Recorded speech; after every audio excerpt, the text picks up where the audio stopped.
Once upon a time, in a faraway land, there lived a man so exceptional that the divine hosts of heaven and hell were forced to take note. A man dangerous enough to bring Satan to his knees, but selfless enough to make God himself raise an eyebrow. How did this come to pass? Well, it all began at a very special birthday party for a very special young lady. Surprise! What is all this? It's your birthday, Kinsey. So? You've never been to a birthday party? No. Or like not even growing up? I went to the School of the Americas since kindergarten. We didn't really do birthday parties. But you celebrated Christmas? I don't have to explain myself to you. Oh, Kinsey, this is going to be so much fun. Xinjai made a cake, Jane Austen is here, we'll play some games.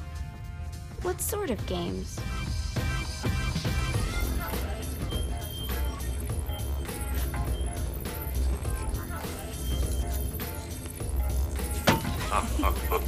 So you celebrate birthdays by trafficking with spirits? It's spooky and fun. It's a bunch of letters. It's tradition.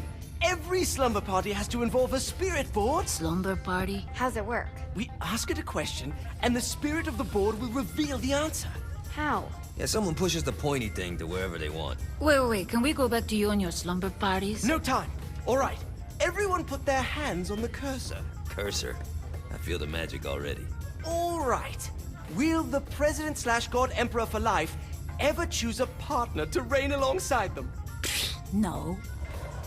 Ooh, someone's getting married. Shut up, Matt. Who will tame the president's wild heart? What are you guys trying to spell? I'm not moving it. That's the spirit, Kinsey. I'm serious. I'm not moving it either. Neither am I. Jezebel? Who the fuck?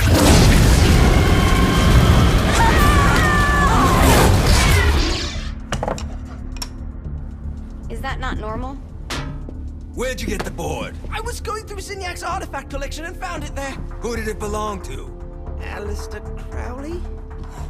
Christ. Guys? I think it's laughing at us. Fuck this. I think you're a smart enough piece of wood to see where this is going. Now, you ready to cooperate? That's more like it. You think we can trust it? It's not like we got a lot of options. So what's the plan? We mount up and go in after the boss? No, I do. No sense in what's left of humanity walking right into a death trap. Someone's gotta live to tell the story. That's a stupid plan, Johnny. I'm leaving you in charge. Hell of a plan, Johnny. Are you serious? I'm coming too. Are you kidding me? How do you plan to come back? I try not to sweat the details. You need someone with you that does. No. It's my birthday. Fine. All right, then. You know where my friend is?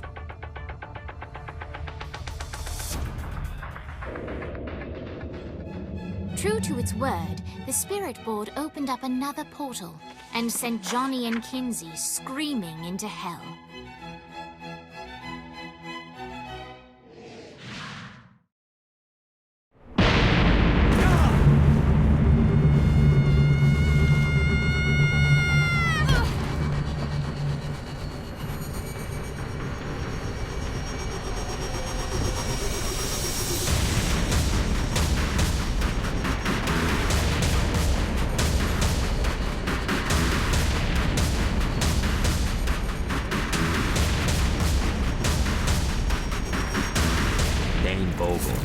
Ultor's behind this, I know it. Ultor and the Saints haven't been enemies in years.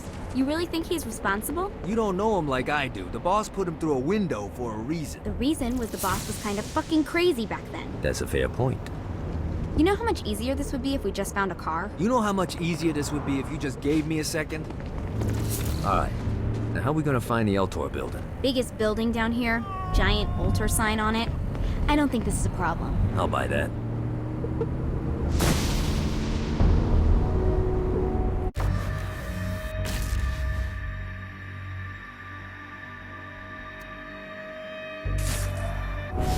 I will fucking end you.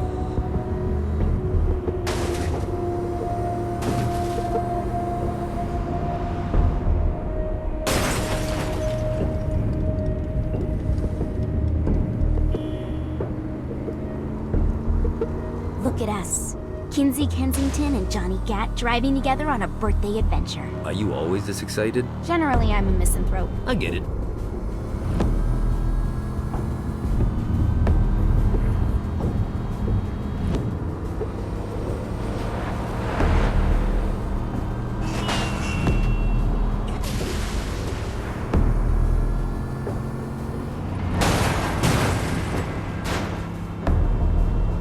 So this is hell. Not as bad as I thought. Kind of reminds me of Steelport.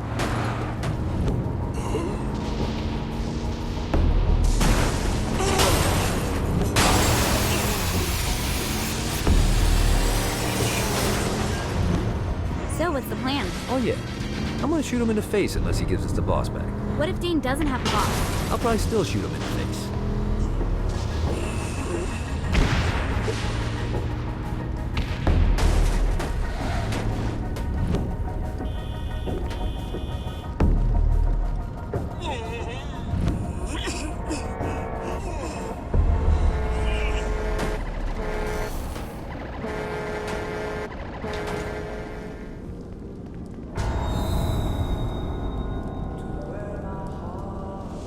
Welcome to hell. Shouldn't you have a receptionist? Such is the plight of eternal damnation. I have a feeling you didn't come here to catch up. Let's talk in my office. Not even death could stop the enterprising Vogel, who wasted no time in setting up an Ultor branch in the bowels of hell. Dane was eager to fill Johnny in on the ever-shifting politics of land rights in the underworld. But real estate mattered little to Johnny, who only cared where his friend was. Where'd you put the president? I've been trying to explain that. I didn't take them. Bullshit. You expect me to believe you just happened to be the first thing we see in hell? Maybe it's just me, but your thank you sounds more like an accusation. That's probably because he plans to kill you. Okay. I get the trust issues. Can I show you something? The pieces all came together. The president had caused more chaos and destruction than any other in human history. It was only natural that Satan would want them to marry his daughter. They needed a plan, and Johnny had one. I'm gonna shoot the devil in the face. I think you might be skipping some details. No, I said in the face. I like the commitment, but you gotta find a way to get close enough to him in the first place. When's the wedding? I'll just show up And then you'll shoot him in the face. Sorry, but it's a little more complicated than that. These things are tied to the soul. You won't be able to enter without one. So how do we get one? You get his attention.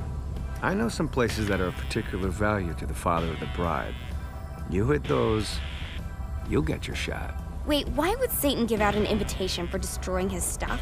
Oh, he won't, but it should piss him off enough to get him to attack Johnny personally. Either the devil kills Gat and Ultor gets the construction contracts to rebuild what was destroyed, or Johnny kills Satan and I'll have to pay less taxes. It's pretty win-win. That's why you're helping us? To make more money in hell? Hell's what you make of it, sweetie. Works for me. What you got? All right. Satan had entrusted the day-to-day running of hell to 5 archdukes, and Dane knew how to find them all. But beyond that, not everyone in hell was content to go along with Satan's status quo. There were others who shared Dane's ambition for power, and the Ultor mogul knew that the key to unseating Satan lay in gaining their aid. But before Johnny set out to wage war against the Prince of Darkness, Dane had one final gift, an artifact that he had spent fortunes on. Lucifer's cracked halo. This holy relic granted Johnny the majestic wings of the Morning Star. However, he still needed help in learning how to use them.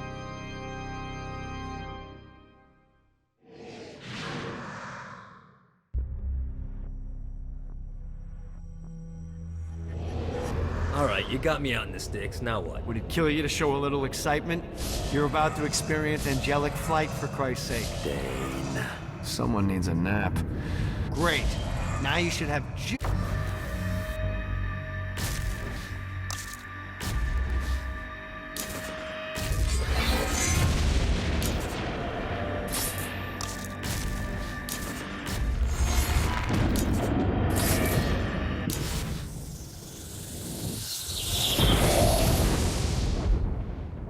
All right, let's start slow. Try to jump over to that next island. Also, the longer you charge your wings before jumping, the further you'll go.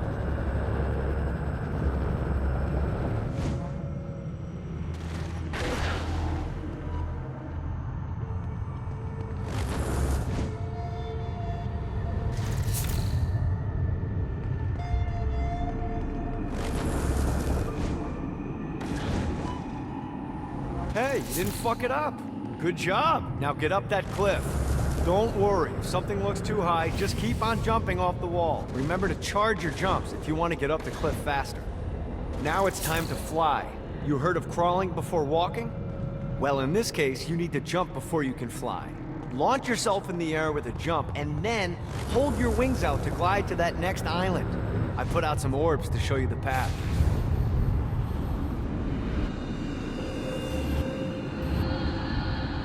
You'll have to dive to reach the next island. Do that by pointing your head down. Don't worry, the rest of your body will follow.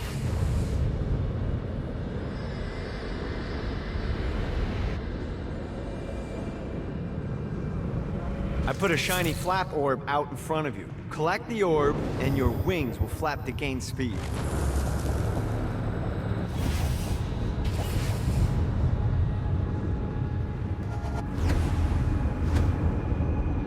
All right, now try flapping those wings on your own. Do a flap on your way to the next island. The exact opposite of diving is climbing. Climbing will slow you down and eventually cause you to stall. And trust me, stalling sucks. You can flap while gliding to gain additional speed. So the faster you're going, the higher you can fly. Now try to reach the island up there. All right, time to take the training wheels off for the final lesson. Flying takes stamina.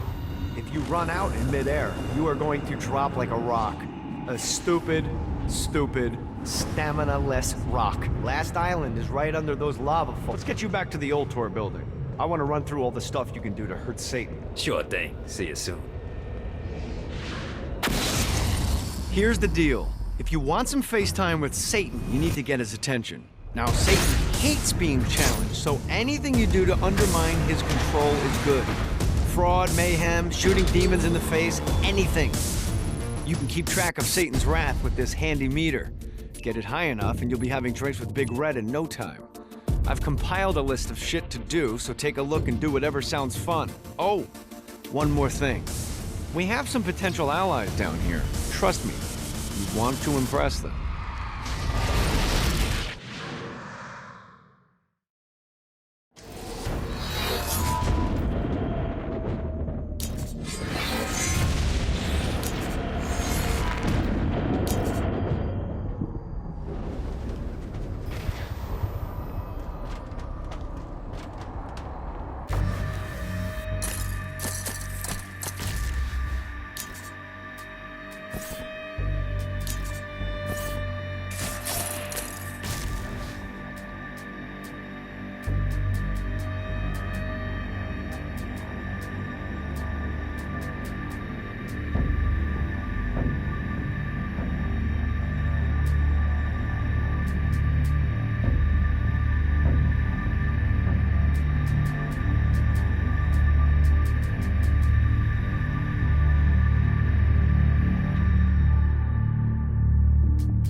All right, it's salvation time. Satan's using his magic to send souls skyward and downward into oblivion.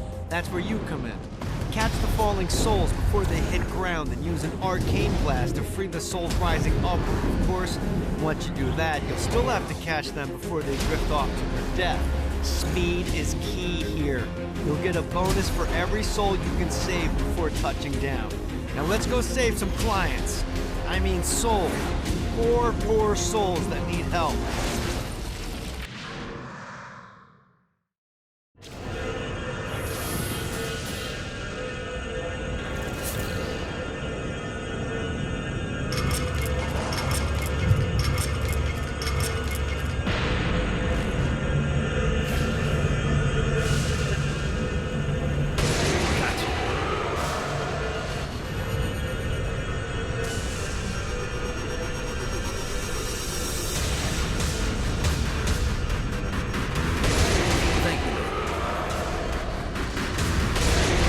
Gat, soul saver.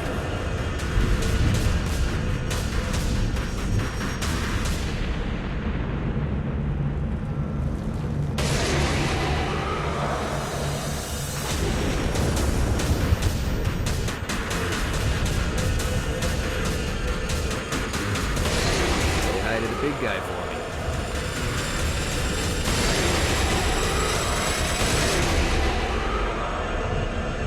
Note to self, find a way to control lightning.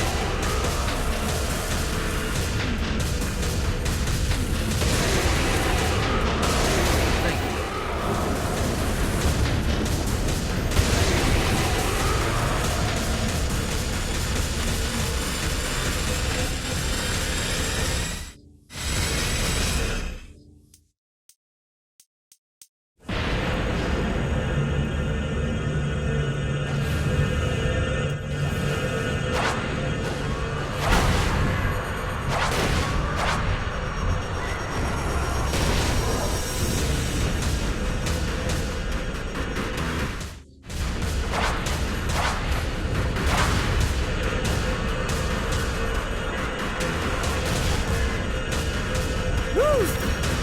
Hope that guy gets a do-over.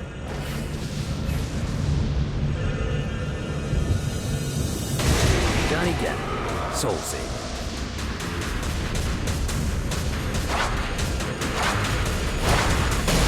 Things are starting to look up.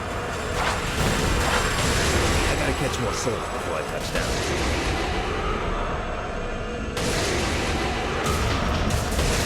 Say hi to the big guy.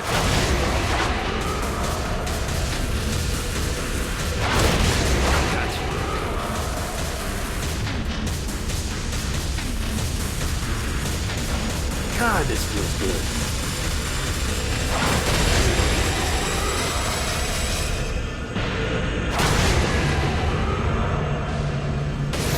Johnny Gat, soul saver.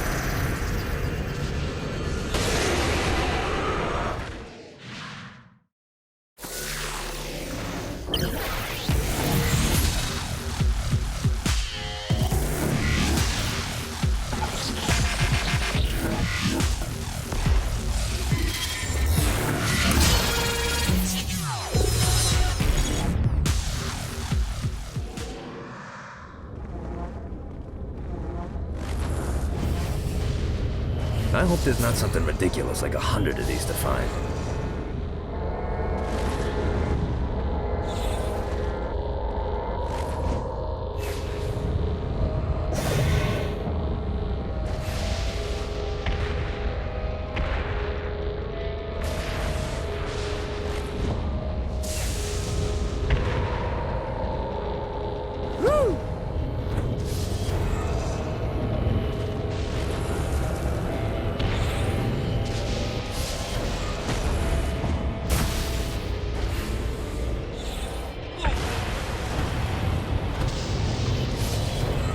Got a touchdown.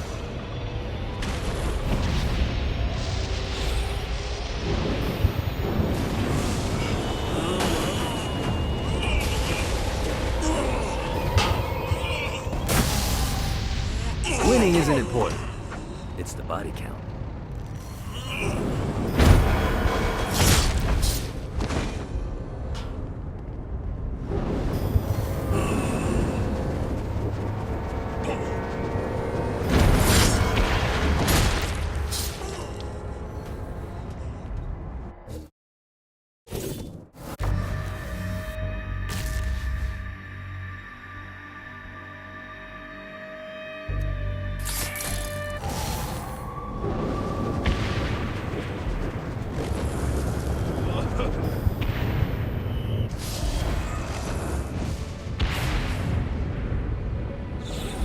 God, this feels good.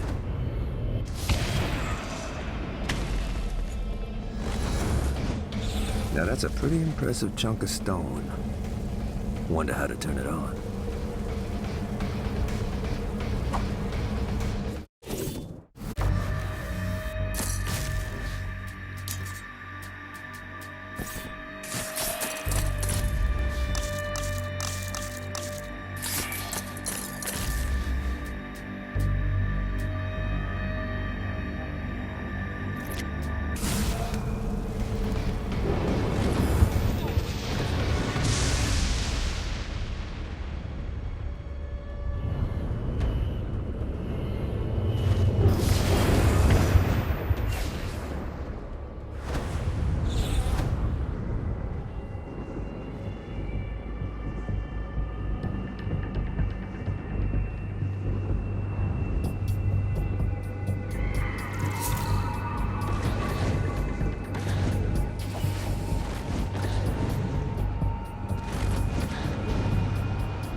Running out of juice.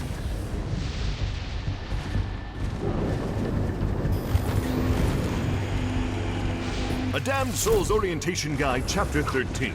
The Den of Eternal Suffering. Don't let the official name scare you. This wonderful location serves as our entertainment district. Take in one of Shakespeare's Passion plays. Enjoy a septemple way. Or maybe just settle down for a sinfully perfect hot cocoa. Here, you can find it all. Yes, these delights are oppressively expensive. But is it really that different from San Francisco?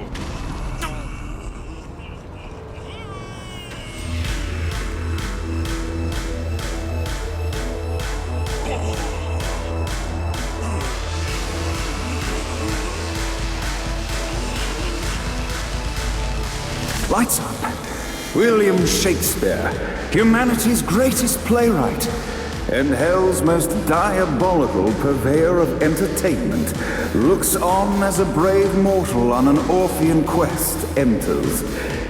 The bard's interest is piqued, and he looks to test his visitor's mettle.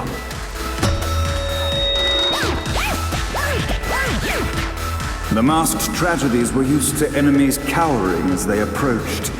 But soon they realized that they faced a foe with courage and nobility, traits uncommon in the fires of perdition.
inciting incident resolved. The time had come for rising action.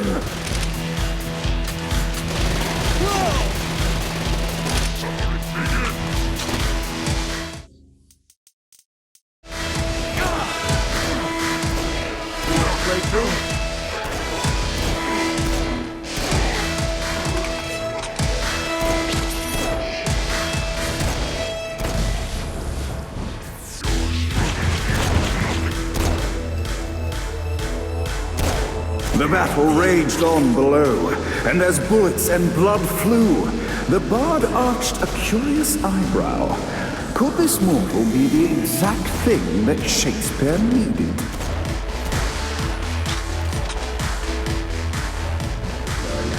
This battle's far from over, mortal. Arise!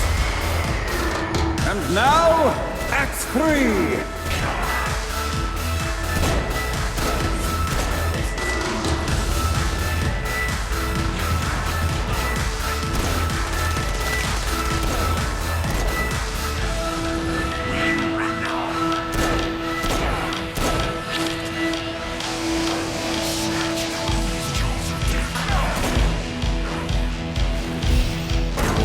Turn?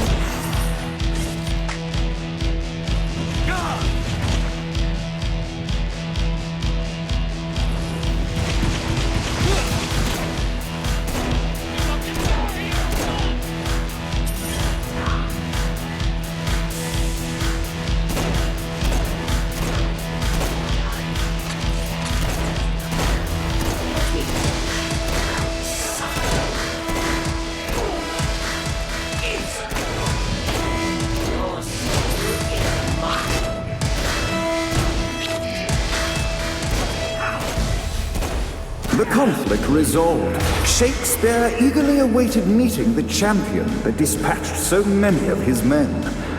Undoubtedly, they were here for the bard's aid. And while happy endings were not a thing found in hell, Shakespeare always had a soft spot for comedies. In the land of the living, William Shakespeare is regarded as one of the most prolific playwrights of all time. However, to the denizens of hell, the bard is seen in a far different light.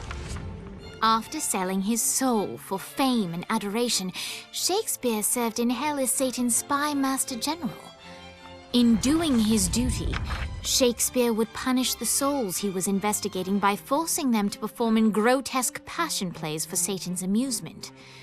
But in a Twelfth Night-esque twist, Shakespeare found himself living a double life. While he projected an image of cruelty, his heart was as soft as Jezebel's. In secret, he would tutor her on the classics and act out the works of his mortal days. When Satan found out, he cast Shakespeare out of the palace, believing that the poet would be tormented by the populace of hell, far out of Jezebel's sight. But Satan had not counted on the bard's cunning. Embracing his persona of master torturer, Shakespeare and his followers, the tragedies, took root in the entertainment district, biding their time for revenge.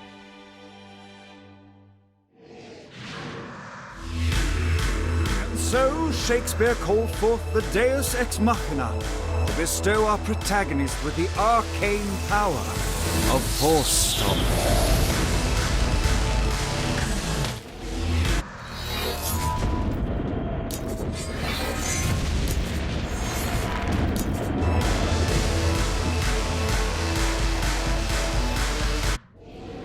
Lights up. The mortal stands in the training grounds, eager to try out his new Force Stomp power on the group of demons in front of them. No pity for the mortal. Act 1, Scene 2, in which our protagonist kills more demons with Force Stomp. Act 2, in which our protagonist is greeted by foul imps.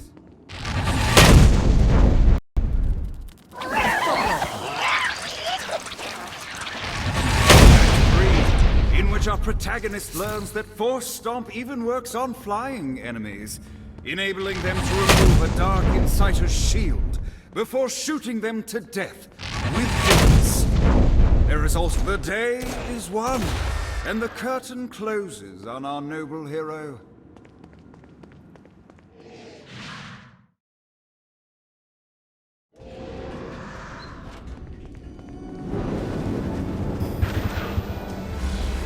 Don't mind if I do.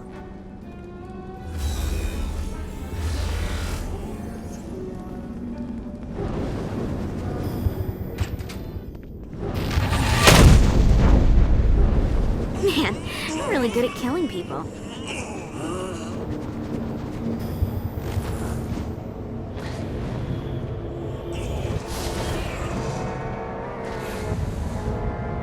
The bard gives exposition, which reveals that the president has been trapped inside some sort of soul crystal inside Satan's palace. The only way for our protagonist to save him is to draw Satan out by continuing their actions in hell.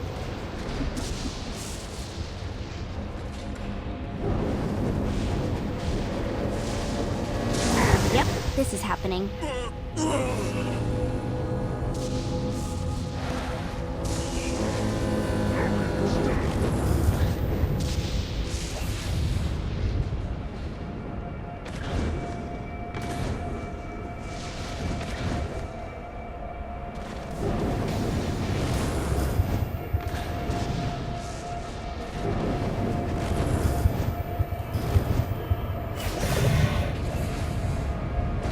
See what these things can do.